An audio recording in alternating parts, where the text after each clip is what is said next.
Hi friends, welcome back. So ఈరోజు మనం కొరడా క్లాస్ 3 చూస్తున్నాము. ఇందులో మనం టూల్ బార్ గురించి తెలుసుకుందాము. టూల్ బార్లో ముందుగా pick tool, free hand pick, free transform, ఈ 3 టూల్స్ గురించి తెలుసుకుంటాం మనము. Okay, pick tool, free hand pick, free transform.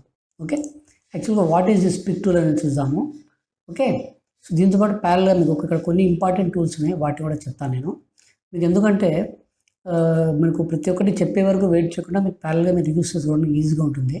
ఈ కన్వీనియన్స్ కోసం నేను కొన్ని టూల్స్ మళ్ళీ మీకు దీంతో పాటు అడిషనల్గా మీకు చెప్తాను ఇవి. ఓకే, సో ఇక్కడ మనం ముందుగా పిక్ టూల్ ఏంటో తెలుసుకుందాము. ఇప్పుడు నేను ఏం చేస్తానంటే ఒక ఆబ్జెక్ట్ని ఇలా డ్రా చేస్తున్నాను ఇక్కడ. ఓకే, సో డ్రా చేసిన తర్వాత ఈ ఆబ్జెక్ట్ని మనము మూవ్ చేయాలి, ఏదైనా ఒక ప్లేస్కి మూవ్ చేయాలి, ఒక కార్నర్ ప్లేస్కి మూవ్ చేయాలంటే ఈ ఆబ్జెక్ట్ని మనం ముందుగా పిక్ చేయాలి. ఓకే, పిక్ చేయాలంటే ఏంటంటే దీన్ని ఇలా క్లిక్ చేయాలి ఫస్ట్ ఆఫ్ ఆల్. ఓకే, అంటే ఇది వీడికి ఏ టూల్స్ కూడా నాకు ఆ పాసిబిలిటీ ఉండదు, ఒక పిక్ టూల్తోనే పాసిబిలిటీ ఉంటుంది. మీరు ఏం చేయాలంటే పిక్ టూల్ని క్లిక్ చేసుకొని దీని మీద ఇలా క్లిక్ చేస్తే ఇది పిక్ అవుతుందంట. ఓకే, అప్పుడు మీరు ఏం చేయొచ్చు, దీన్ని తీసుకెళ్ళి మీరు మీకు కావాల్సిన ప్లేస్లో పెట్టుకోవచ్చు ఇలాగా. Okay, so this is the purpose of pick tool. ఇది మాత్రమే కాదు, మీకు పిక్ టూల్తో ఇంకొక అడ్వాంటేజ్ ఏమంటే, ఫర్ ఎగ్జాంపుల్ ఇప్పుడు ఈ పిక్ టూల్ ఉంది, దీన్ని మీరు ఇక్కడ ఇవి కనిపిస్తున్న డాట్స్, బ్లాక్ డాట్స్ కనిపిస్తున్నాయి, వీటిని వచ్చేసి హ్యాండిల్స్ అని అంటారు. వీటిని ఏమంటారు? వీటిని హ్యాండిల్స్ అనమాట. ఈ హ్యాండిల్స్ని ఇలా పుల్ చేస్తే మీకు ఆటోమేటిక్గా ఈ రెక్టాంగిల్ది సైజ్ పెరిగిపోతుంది. ఓకే, చూడండి, రెక్టాంగిల్ సైజు ఇలా మీరు ఇలా కార్నర్స్ హోల్డ్ చేసి ప్రెస్ కూడా మీరు దీని సైజు పెంచుకోవచ్చు. ఓకే, సైజ్ పెంచారు. ఇప్పుడు దీంట్లో ఏదైనా కలర్ ఫిల్అప్ చేయండి, ఇదే పిక్ టూల్ మీరు అలా క్లిక్ చేసుకోండి, కలర్ ఫిల్అప్ అయిపోతుంది. ఓకే, అంటే ఒక పిక్ టూల్తో మీరు ఇన్ని యాక్టివిటీస్ చేయొచ్చు అనమాట. రైట్, ఫర్ ఎగ్జాంపుల్ ఇక్కడ మీకు ఈ బార్డర్ కనిపిస్తుంది, ఈ బార్డర్ది థిక్నెస్ పెంచాలి. ఇక్కడికి వచ్చి క్లిక్ చేసుకొని 3 సిరీస్, ఈ బార్డర్ది థిక్నెస్ పెరిగిపోయింది. అలాగే కలర్ మార్చాలి. సో ఇవన్నీ మీకు పిక్ టూల్తో యూజ్ అవుతున్నాయి అన్నమాట. ఓకే, అలాగే మళ్ళీ మీరు తగ్గించాలి, సైజ్ తగ్గించాలి. పిక్ టూల్ది మీ ఆబ్జెక్ట్ సైజ్ తగ్గించాలంటే మీరు పిక్ టూల్ హెల్ప్ తీసుకొని తగ్గించవచ్చు అనమాట. Okay, right. నా ఇప్పుడు మీరు ఇంకోసారి ఇలా క్లిక్ చేసి ఉంటుంది, మీకు ఇక్కడ చూడండి, ఇక్కడ మీకు ఇలా రౌండ్గా కొన్ని మళ్ళీ వేరే హ్యాండిల్స్ కనిపిస్తున్నాయి. దీని యూసేజ్ ఏమంటే, మీరు ఇలాగా మీకు కనిపిస్తున్న మీ రెక్టాంగిల్ మీరు ఇలా రొటేట్ చేయొచ్చు, మీకు కావాల్సిన డిగ్రీస్లో ఇలాగా చూడండి. మీకు ఇక్కడ యాంగిల్స్లో రొటేషన్ యాంగిల్ మీకు ఇక్కడ కనిపిస్తుంది ఇక్కడ. ఓకే, మీరు ఇలాగ దీన్ని రొటేట్ చేయొచ్చు. అంటే ర్యాండమ్గా మీకు ఎగ్జాక్ట్ ఒక ప్రాపర్ డిగ్రీ అంటే లేకుండా అది రొటేట్ అవుతుంది. మీరు ఏది ఇక్కడ వాల్యూస్ ఇచ్చారనుకోండి, 90 degrees ఇచ్చారనుకోండి, సో ఎగ్జాక్ట్గా 90 degreesలో రొటేట్ అవుతుంది అనమాట. మళ్ళీ 0 అవుతుందంటే మళ్ళీ నార్మల్ పొజిషన్కి వచ్చేస్తుంది అనమాట ఇది. ఓకే, ఈ రొటేషన్ మీరు చేసుకోవచ్చు ఇలాగా. అలాగే మీరు ఇందులో కనిపిస్తున్న రౌండ్ డాట్ ఉంచుంటే దీన్ని యాంకర్ పాయింట్ అంటారు. ఈ రౌండ్ డాట్ని దీన్ని మీరు పుల్ చేసి తీసుకొచ్చి ఇలాగే ఒక కార్నర్లో పెట్టేయండి, పెట్టి ఇప్పుడు రొటేట్ చేయండి. చూడండి ఇప్పుడు ఏమవుతుంది, ఈ రొటేషన్ అనేది ఈ పాయింట్ని బేస్ చేసుకుని రొటేట్ అవుతుంది అనమాట. ఓకే, ఏమంటారు ఇది, ఈ యాంకర్ పాయింట్ని బేస్ చేసుకుని రొటేషన్ చేస్తుంది అనమాట ఇది. Okay, so that is the use of pick tool. మళ్ళీ మీరు దీన్ని తీసుకొచ్చి దీన్ని నార్మల్గా దీని ప్లేస్లో దీన్ని పెట్టేయచ్చు అనమాట. Okay, right. సో ఇలాగే దీనికి పాటు ఇక్కడ మీకు ఇక్కడ కనిపిస్తుంది ఇంకొక హ్యాండిల్ చూడండి. ఇక్కడ ఈ హ్యాండిల్స్ హారిజెంటల్గా ఉన్నాయి, వర్టికల్గా కూడా ఉన్నాయి. దీన్ని మీరు చేసినదంటే ఇది స్క్వీయింగ్ అంటారు దీన్ని. ఓకే, ఒక డైరెక్షన్లో మీరు హారిజెంటల్ కానీ వర్టికల్గా కానీ ఇలా మీరు మీ ఆబ్జెక్ట్ని మూవ్ చేసి మీ రెక్టాంగిల్ని మూవ్ చేయడం కోసం మనము తీసేసి ఈ యాక్టివిటీని స్క్వీయింగ్ అంటారు అనమాట. ఇది వర్టికల్గా చేస్తున్నాం చూడండి, వర్టికల్గా చేయొచ్చు, హారిజెంటల్గా చేయొచ్చు.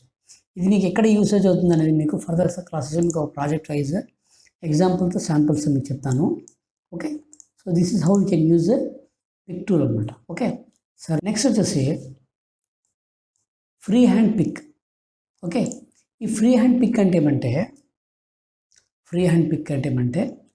మీరు ఒక రెక్టాంగిల్ డ్రా చేస్తారు, ఏదో కలర్ ఫిల్అప్ చేస్తారు దీనిలో. ఓకే, ఎల్లో కానీ ఫిల్అప్ చేస్తారు, మళ్ళీ దీన్ని డూప్లికేట్ చేస్తాం మనము. ఇలాగా చాలా ఉంటాయి అన్నమాట. మీకు ఇక్కడ మిక్స్ ఆఫ్ రెక్టాంగిల్స్ చాలా ఉంటాయి. రైట్, నేను కంట్రోల్ D అని ప్రెస్ చేస్తే మీకు ఇక్కడ డూప్లికేట్ అవుతుంది. ఓకే, మీకు షార్ట్ కట్స్ కూడా నేను ఒక క్లాస్ చెప్తాను, నేను ఒక Coreldraw షార్ట్ కట్స్కి ఒక సపరేట్ వీడియో పెడతాను నేను. ఓకే, ఇలా ఉన్నాయి. ఇప్పుడు ఇందులో నుంచి వీటితో పాటు మళ్ళీ నేను ఇందులో ఎలిప్స్ కూడా పెడతాను అనమాట. ఇలాగా ఎలిప్స్ కూడా పెడతాను, అంటే సర్కిల్స్ అంటే ఎలిప్స్ అంటే సర్కిల్స్, వీటిని కూడా పెడుతున్నాను నేను ఇలాగనమాట. రైట్. ఇప్పుడు మామూలుగా మనకి ఇక్కడ ఏమవుతుందంటే పిక్ టూల్ తీసుకుని మీరు ఇలాగా సెలెక్ట్ చేసుకుంటే ఏమవుతుందంటే రెక్టాంగులర్గా సెలెక్ట్ అవుతుంది అన్నమాట. ఏదైనా ఆబ్జెక్ట్ రెక్టాంగులర్ డైరెక్షన్లో అంటే ఆ రెక్టాంగులర్ షేప్తో ఏమైతే ఉంటాయో మొత్తం సెలెక్ట్ అయిపోతాయి అన్నమాట. ఓకే, అన్నీ సెలెక్ట్ అయిపోతాయి. అక్కడ రెక్టాంగిల్ ఉందా, స్పియర్ ఉందా, ఇవన్నీ చూడాలన్నమాట. మీరు ఒకసారి మీరు ఇలా డ్రా చేస్తే విధంగా ఈ రెక్టాంగిల్ షేప్ వస్తుంది. దీంతో ఏమవుతుందంటే ఇక్కడ ఉండేవన్నీ సెలెక్ట్ అయిపోతాయి అన్నమాట. మీకు అలా కాకుండా ఓన్లీ మీకు ఈ స్పెరికల్స్ మాత్రమే సెలెక్ట్ కావాలి, ఈ సర్కిల్స్ మాత్రమే సెలెక్ట్ కావాలి అన్నప్పుడు మీరు ఏం చేయాలంటే then you have to come to free hand pick అనమాట. ఈ ఫ్రీ హ్యాండ్ పిక్ తీసుకొని మీరు దీని మీద డ్రా చేయండి. సీ దిస్, మీకు ఓన్లీ స్పెరికల్స్ మాత్రమే అంటే సర్కిల్స్ మాత్రమే సెలెక్ట్ అయ్యాయి. మళ్ళీ మీరు తీసుకొచ్చి ఇలా పెట్టచ్చు. అలాగే అదే ఫ్రీ హ్యాండ్ పిక్ తీసుకుని మళ్ళీ మీరు ఏం చేస్తారంటే ఇలా డ్రా చేయండి. ఇప్పుడు సారీ అండ్ ఓన్లీ ఇది ఒకటే సెలెక్ట్ అయింది అనమాట. Right, this is the usage of free hand pick అనమాట. అలాగే మీకు ఇక్కడ ఫ్రీ హ్యాండ్ పిక్ తీసుకొని అదే అంటే ర్యాండమ్ డైరెక్షన్లో నేను చేస్తున్నాను సెలెక్షన్ ఇక్కడ. సీరియస్ అంటే ఇంత క్రౌడెడ్లో కూడా మీరు మీకు కావాల్సిన ఆబ్జెక్ట్ని మీరు ఈజీగా సెలెక్ట్ చేయడం కోసం మీరు యూజ్ చేసే టూల్ వచ్చేసి దీన్ని ఫ్రీ హ్యాండ్ పిక్ అని అంటామన్నమాట. Okay, so this is what called pick tool and free hand pick tool అనమాట. ఓకే, మీరు కొన్ని యూజ్ చేసుకుంటే మీకు చాలా అడ్వాంటేజెస్ ఉంటాయి, ఇవి తెలుస్తాయి మీకు. Right, nice. Next free transform. ఈ ఫ్రీ ట్రాన్స్ఫార్మ్ అంటే ఏమంటే మామూలుగా ఈ పిక్ టూల్తో మీరు దీన్ని సెలెక్ట్ చేసుకొని దీన్ని కొంచెం పెద్దగా చేసుకుందాం ఇలాగా. ఓకే, మామూలుగా మీరు ట్రాన్స్ఫార్మ్ చేయాలంటే ఇక్కడ ఏమంటే మీకు టూల్స్ కొన్ని ఇక్కడ రొటేషన్ ఉంది ఇక్కడ చూడండి ఇక్కడ. ఓకే, 45 degrees, రైట్, 45 degrees చేసుకోవచ్చు. అలాగే ఇది సైజ్ అనమాట, 4 inches, వర్టికల్గా 3 inches. మీరు ఇలాగా వాల్యూస్ ఇచ్చుకుంటూ మీరు మాన్యువల్గా చేస్తున్నారు అనమాట. ఈ రెక్టాంగిల్ మీరు మాన్యువల్గా క్రియేట్ చేస్తున్నారు. ఓకే, అలా కాకుండా మీకు ప్యారల్గా అట్ టైం అన్నీ కావాలి, అన్నీ రావాలి అంటే మీరు ఏం చేయొచ్చు అంటే ఫ్రీ ట్రాన్స్ఫార్మ్ టూల్ తీసుకోవాలి. ఈ ఫ్రీ ట్రాన్స్ఫార్మ్ టూల్ తీసుకుని ఇక్కడ దీని మీద మూవ్ చేస్తే సిరీస్ ఇది డైరెక్ట్గా ఆటోమేటిక్గా మూవ్ అయిపోతుంది అనమాట. ఓకే, మీకు మెజర్మెంట్స్ ఏం పాయింట్స్ అంటే ఏం లేకుండా సీక్రెట్ మీరు చూడండి ఇక్కడ ఆటోమేటిక్గా అయితే రొటేట్ చేసేస్తుంది అనమాట. Right, fine. ఇది ఫ్రీ ట్రాన్స్ఫార్మ్లో రొటేషన్ అనమాట. అలాగే మీరు ఫ్రీ యాంగిల్ రిఫ్లెక్షన్ ఉంది. ఇదేమంటే ఇది మామూలుగా మీరు మనం తీసుకుంటున్న ఆబ్జెక్ట్కి రిఫ్లెక్షన్ ఇస్తుంది, ఆపోజిట్ డైరెక్షన్లో రిఫ్లెక్షన్ ఇస్తుంది అనమాట. దీనికి ఒక చిన్న ఎగ్జాంపుల్ చూపిస్తాను మీకు నేను. ఓకే, సో ఇప్పుడు దీన్ని ఒకసారి పిక్ టూల్ తీసుకొని నేనేం చేస్తానంటే ఈ పాయింట్ని తీసుకొచ్చి ఇక్కడ పెడతాను, నేను ఈ కార్నర్లో పెడతాను. ఓకే, పెట్టి మళ్ళీ గో టు ఫ్రీ ట్రాన్స్ఫార్మ్, ఇక్కడ రిఫ్లెక్షన్ తీసుకుని నేను ఏం చేస్తానంటే ఇలా రొటేట్ చేస్తాను. ఇలా రొటేట్ చేసి రైట్ క్లిక్ చేసేస్తాను అనమాట. అంటే ఏమవుతుందంటే మీకు ఇంకొక ఆబ్జెక్ట్ ఇక్కడ ఆపోజిట్ డైరెక్షన్లో క్రియేట్ అవుతుంది అనమాట. మళ్ళీ ఇలా పెట్టి మళ్ళీ right click, say this, right click ఇలాగ అనమాట. మీకు ఏదైనా ఒక ఆబ్జెక్ట్ని రౌండెడ్ డైరెక్షన్లో కానీ ఒక రొటేషన్లో మీరు చూపించాలనుకుంటే దెన్ యూ కెన్ యూజ్ చేస్తుంది అనమాట. ఒక రిఫ్లెక్షన్ అనమాట, ఆపోజిట్ డైరెక్షన్లో మీకు వస్తుందన్నమాట. ఇది సే మనం ఇంకోసారి చూసాము, అదే టూల్ ఇంకోసారి చూసాము.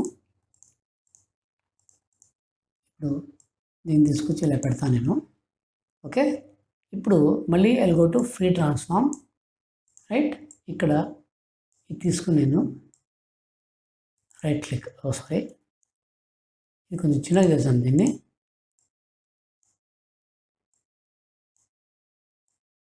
Yeah,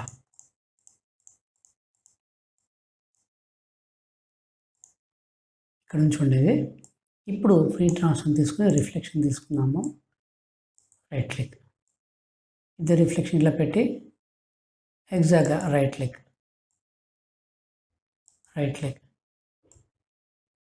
say this, right click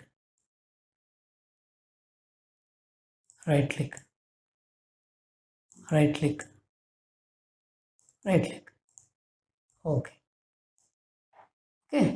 so మీకు కొంచెం ఇక్కడ మీరు టైం స్పేర్ చేసి మీరు చేస్తే మీకు వస్తుందన్నమాట. ఇది మళ్ళీ దీన్ని సెలెక్ట్ చేసుకుని దీన్ని okay, go to free transform,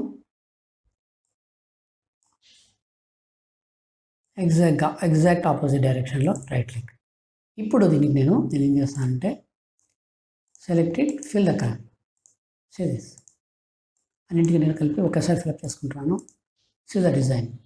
okay, ఇలాగనమాట you can do like these things easily అనమాట. This is the advantage of having free transform tool. Okay, మీకు ఇలాగే ఇంకొన్ని టూల్స్ ఉన్నాయి ఇందులో. Just a minute, I'll get you back. ఇప్పుడు ఒక rectangle draw చేస్తున్నాము.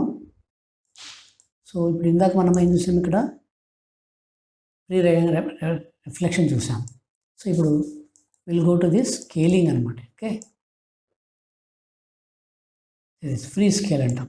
హారిజెంటల్గా చేసుకోవచ్చు, ఓన్లీ వర్టికల్గా కాబట్టి వర్టికల్గా చేసుకోవచ్చు అనమాట. రెండింటికి కలిపి పెడితే రెండింటికి తీసేసుకుంటుంది అనమాట. This is the advantage. ఇలా మీరు పైకి లాగ్ చేస్తే ఓన్లీ వర్టికల్ తీసుకుంటుంది, సైడ్కి తీస్తే ఓన్లీ హారిజెంటల్ తీసుకుంటుంది అనమాట. This is almost free scaling అని అంటాం అనమాట దీన్ని. ఓకే, ఇలాగే స్క్వీయింగ్ ఇందాక నేను చెప్పాను. నేను స్క్వీయింగ్ అంటే ఒక యాంగిల్లో మనము ఒక ఆబ్జెక్ట్ని మనము టర్న్ చేయొచ్చు అనమాట. Right, okay. నెక్స్ట్, సో ఇప్పుడు మనం మీకు చూసుకుంటే పిక్ టూల్ చూసాము, ఫ్రీ హ్యాండ్ పిక్ చూసాము, ఫ్రీ ట్రాన్స్ఫార్మ్ చూసాము. దీంతోపాటు కొన్ని ఎక్స్ట్రా టూల్స్ చెప్పాను కదా ఇక్కడ. ఇందులో ముందుగా మామూలుగా ఇవి పేజ్ ఇవన్నీ ఓరియంటేషన్ చూసాము. ఇక్కడ చూడండి, ఇది ఆల్ పేజెస్ కరెంట్ పేజ్ ఉంది. ఈ ఆల్ పేజెస్ అంటే ఏంటంటే మామూలుగా మీరు ఈ పేజ్కి ఏ సైజ్ అయితే ఇస్తారో ఇది ప్రతి ఒక్క పేజ్కి ఇదే అప్లై అవుతుంది అనమాట. మీరు ఇలా క్లిక్ చేసి పెట్టి మీరు డూప్లికేట్ చేస్తే సేమ్ సైజునే రిమైనింగ్ పేజెస్ అన్నీ వస్తాయన్నమాట. ఓకే, అంటే ఇక్కడ ఏమంటాం అంటే నేను పేజ్ 1లో 8 ఇంచెస్ విడ్త్ ఉంది, 6 ఇంచెస్ హైట్ ఉంది. అలాగే పేజ్ 2లో 8 ఇంచెస్ విడ్త్ ఉంది, 6 ఇంచెస్ హైట్ ఉంది. అలా కాకుండా నేను ఇది తీసుకున్నాను, కరెంట్ పేజ్ తీసుకోండి. కరెంట్ పేజ్ క్లిక్ చేసి నేను ఏం చేస్తాను అంటే ఇక్కడ 5 ఇంచెస్ విడ్త్, 3 ఇంచెస్ హైట్ పెడతాను నేను. ఓకే, అప్పుడు చూడండి ఇక్కడ డిఫరెన్స్ మారిపోతుంది. ఇక్కడ చూడండి, ఇది వచ్చేసి 8 ఉంది, 8 into 6 ఉంటే ఇది 5 into 3 ఉంది. అంటే మీకు డౌట్ రావచ్చు, ఇది ఎందుకు అని మీకు డౌట్ రావచ్చు. అట్ ఎ టైం మీరు మల్టిపుల్ ప్రాజెక్ట్స్ చేస్తున్నారు అనుకోండి. ఒక పేజ్లో వచ్చేసి మీరు ఒక బ్యానర్ డిజైన్ చేస్తారు, ఒక పేజ్లో వచ్చేసి ఒక విజిటింగ్ కార్డ్ డిజైన్ చేస్తారు, ఒక పేజ్లో ఒక పోస్టర్ డిజైన్ చేస్తారు. ఇలాగా మల్టిపుల్ చేసిన ప్రతిసారి మీరు న్యూ ఫైల్కి వెళ్ళకుండా you can use this option అనమాట. Okay, this is the advantage of having this all pages and current pages option అనమాట. Okay, what you understand what is this, మీకు మళ్ళీ క్లియర్ ఇస్తాను చూడండి. ఈ రెండింటిలో డిఫరెన్స్ ఏమంటే ఇది ఉండడం వల్ల మీరు పెడుతున్న ప్రతి పేజ్ కూడా మీరు ఏమైతే సైజ్ పెడుతున్నారో అదే ఇది వస్తుంది. డూప్లికేట్ చేస్తే, ఫర్ ఎగ్జాంపుల్ నేను డూప్లికేట్ చేస్తాను. సో డూప్లికేట్ చేసి ఓకే ప్రెస్ చేశాను. ఇప్పుడు చూడండి, మీరు ఇక్కడ నెక్స్ట్ పేజ్ కూడా ఇదే వచ్చింది. 5 inches width, 3 inches height. See the previous page 5 inches width, 3 inches height. అలా కాకుండా ఇప్పుడు నేను దీనికి వచ్చాను, కరెంట్ పేజ్కి వచ్చానండి. కరెంట్ పేజ్కి వచ్చి ఇక్కడ ఏం చేస్తాను అంటే 4:1 ఇస్తాను. ఓకే, ఇచ్చి ఇప్పుడు నేను డూప్లికేట్ క్రియేట్ చేస్తాను. ఇది ఏమైపోయింది చూడండి, ఇక్కడ మారిపోయింది మెజర్మెంట్. అంటే దీని యొక్క దానికి మటుకు మాత్రమే ఆ మెజర్మెంట్ అప్లై అయ్యింది. This is what I want to say. You understand? Right. Next coming to ఇది ఉందన్నమాట. దీన్ని నడ్జ్ అంటాం, నడ్జ్ డిస్టెన్స్ అంటాం. నడ్జ్ డిస్టెన్స్ అంటే ఏంటంటే ఇప్పుడు మామూలుగా మీరు ఇక్కడ ఏదైనా ఆబ్జెక్ట్ మీరు క్రియేట్ చేసి కీబోర్డ్లో ఉంటే మనము యారోస్ ఉంటాయి, left arrow, right arrow, top arrow, left arrow, bottom arrow ఇవన్నీ ఉంటాయి కదా.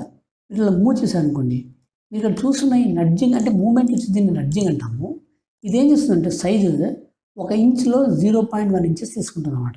అంటే distance of one place other place వచ్చేసి ఇదనమాట, ఈ 0.1 ఇంచెస్. దీన్ని నేను ఏం చేస్తాను అంటే నేను 10 చేస్తాను. ఓకే, ఇప్పుడు చూడండి, ఇప్పుడు దీన్ని నేను సెలెక్ట్ చేసుకుని నేను ఇదే ఆబ్జెక్ట్ సెలెక్ట్ చేసుకుని సిరీస్ మీకు చూడండి ఇంకా ఫాస్ట్ మూవ్ అవుతుంది చూడండి. దిస్ ఈజ్ వాట్ కాల్డ్ నడ్జింగ్ అనమాట. ఓకే, సో మీకు ఇది ఎంత కావాలి అని అంటే నడ్జింగ్ అంటే ఏంటి, movement of one object from one place to other place. Okay, దీన్ని మీరు ఇక్కడ చేసుకోవచ్చు. This is what called nudging. Right, fine. Next coming to దీన్ని మామూలుగా మనం సేమ్ ఒరిజినల్ ప్లేస్కి తెచ్చుదాము. 0.01 అంటే 1 ఇంచ్లో 10th పొజిషన్ అనమాట ఇది. కానీ నేను ఇంచెస్ ఫాలో అవుతున్నాను కాబట్టి ఇది ఇంచెస్ తీసుకుంటుంది. మీరు మిల్లీమీటర్స్, పాయింట్స్, ఫీట్, యాడ్స్ ఇవన్నీ ఉన్నాయి. మీరు ఇది కావాల్సి మీరు యూస్ చేసుకోవచ్చు. Okay, right. నెక్స్ట్ వచ్చేసి ఇక్కడ చూసిన ఈ height and width distance duplicate distance అనమాట. ఇవి మామూలుగా ఇప్పుడు ఇక్కడ నేను పెట్టి ఇలాగా నేను సెలెక్ట్ చేసుకుని కంట్రోల్ D అని ప్రెస్ చేస్తాను అనుకోండి. ఇదేమవుతుందంటే హారిజెంటల్గా వర్టికల్గా ఈ ప్లేస్ ఈ మెజర్మెంట్ తీసుకుంటుంది అనమాట. అంటే హారిజెంటల్గా 0.25 ఇంచెస్, వర్టికల్గా 0.25 ఇంచెస్ తీసుకుంటుంది. ఓకే, మీకు అలా వద్దు, ఓన్లీ హారిజెంటల్ మాత్రమే కావాలి అనుకున్నప్పుడు మీరు ఏం చేయాలంటే ఇక్కడ ఈ వర్టికల్ని 0 చేసేయండి. Make it 0 this. Now select this. Okay, select తీసుకుని కంట్రోల్ D ప్రెస్ చేయండి. అగైన్ కంట్రోల్ D ఇలాగా చూడండి. నౌ మీకు అన్ని హారిజెంటల్గానే డూప్లికేట్స్ వస్తున్నాయి ఇక్కడ. Understand, right. అలాగే ఇప్పుడు మళ్ళీ సెలెక్ట్ చేసుకుని నేను ఈసారి ఏం చేస్తానంటే వర్టికల్గా 0.25 పెట్టుకుంటాను, హారిజెంటల్ 0 చేసేస్తాను నేను. ఇప్పుడు సెలెక్ట్ చేసుకోండి కంట్రోల్ D. సిరీస్ అంటే వర్టికల్గా 0.25 ఇంచెస్ తీసుకుంటూ ఇది డూప్లికేట్స్ని క్రియేట్ చేస్తుంది. Understand, right. ఇదన్నమాట. అలా కాకుండా మీకు రెండు కావాలి, హారిజెంటల్గా కావాలి, వర్టికల్గా కావాలి అనుకున్నప్పుడు మీరు అది చేసి మళ్ళీ ఇక్కడికి వచ్చి ఇదే పని దీంట్లో చేసి మీరు రెండు కావాలంటే అంత పెట్టుకోవచ్చు అనమాట. 5 పెడుతున్నాను నేను, 0.5. Okay, no make it control D ఇలాగనమాట.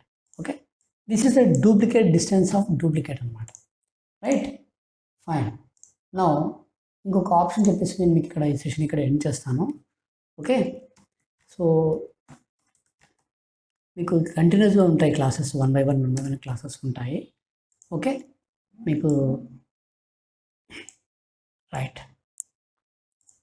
నా ఇప్పుడు చూడండి, ఇది Coreldraw అని టెక్స్ట్ ఉంది.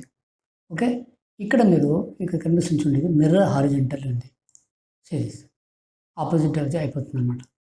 ఓకే, అలాగే మిర్రర్ వర్టికల్ ఉంది సిరీస్, వర్టికల్గా ఆపోజిట్ డైరెక్షన్లో వెళ్ళిపోతుంది అనమాట. Okay, which is called mirroring. అంటే ఇవి మీకు ఇప్పుడు ఎందుకు చెప్తున్నా అంటే దీన్ని మీరు వాడుకోవచ్చు. వెన్ యూఆర్ డిజైనింగ్ ఎనీథింగ్ మీరు దీన్ని యూస్ చేసుకోవచ్చు అనమాట. ఆ దృష్టిలో ఆ పాయింట్ ఆఫ్ వ్యూలో పెట్టుకుని నేను మీకు ఇది చెప్తున్నాను. సో యూ కెన్ యూజ్ ఇస్తున్నాను అనమాట. ఓకే, సో ఇప్పుడు ఏం చేస్తాము ఈరోజు మనము pick tool, free hand, free transform చూసాము. అలాగే కొన్ని ఇక్కడ extra nudging, okay, distance of duplicate చూసాము. అలాగే types of page sizes, okay, ఇది కూడా చూసాను అనమాట. ఓకే, సో ఈ విధంగా మనం ప్యారల్గా 1 by 1 క్లాస్ వైజే చెప్పుకుంటూ ఉంటాం. Right, fine. ఇంకొకటి మీకు ఫైనల్గా చెప్తే ఎండ్ చేస్తాను నేను. ఇప్పుడు ఫర్ ఎగ్జాంపుల్ మీరు ఇక్కడ ఏదైనా ఒక డిజైన్ చేయాలనుకున్నారు, మీరు క్లాసెస్ అలాగ ఉంటున్నారు కాబట్టి మీరు ఏదైనా చేయాలనుకుంటారు, మీరు ఏం చేయొచ్చు అంటే ఇక్కడ దీంట్లో ఈ సర్కిల్ రెక్టాంగిల్ డబుల్ క్లిక్ చేయండి. డబుల్ క్లిక్ చేస్తే ఏంటంటే ఆటోమేటిక్ ఇమ్మీడియట్గా ఇక్కడ మీకు ఇక్కడ ఒక రెక్టాంగిల్ ఫామ్ అయిపోతుంది అనమాట. Click on this colour, direct colour fill up అయిపోయింది మీకు ఇక్కడ. ఓకే, ఇక్కడ మీరు మీకు కావాల్సిన ఏదో ఒక రెక్టాంగిల్ కానీ ఏదైనా కానీ మీకు కావాల్సింది పెట్టుకొని, సర్కిల్ కానీ పెట్టుకొని, ఇప్పుడు దీన్ని ఎగ్జాక్ట్ సెంటర్లో కావాలంటే ప్లస్ P, ఎగ్జాక్ట్ సెంటర్లో వస్తుంది అనమాట. ఓకే, పెట్టి మీరు type some text. Okay, happy design పెట్టేయండి. దీన్ని change some colour, change the font. Okay, series, right, ఇలాగనమాట. So this is our class 3 of tools అనమాట. మీకు నెక్స్ట్ క్లాస్లో షేప్ టూల్ గురించి చెప్తాను నేను. షేప్ టూల్ కంప్లీట్గా మీకు ఒక సెషన్ కావాల్సి ఉంటుంది. Right, so will see the shape tool in our next class. Okay friends, మీకు వీడియో నచ్చితే దయచేసి లైక్ చేయండి, షేర్ చేయండి మరియు సబ్స్క్రైబ్ చేయండి. Thank you.